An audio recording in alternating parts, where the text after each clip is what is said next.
I'm going to be explaining one of the most asked questions, which is to go ahead with PayPal Business or PayPal Personal account.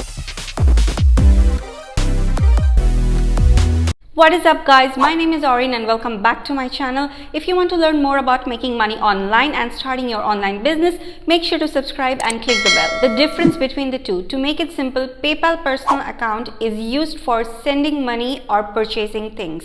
It also comes with a fraud protection for users when they send money or buy something. On the other hand, PayPal Business account allows you to accept debit or credit card payments and also send invoices. And it also has some additional merchant provided services. If you're selling a service or freelancing for a website or even selling merch through your social media, I would suggest you to open a PayPal Business account. Now you may have these questions. What about the fees?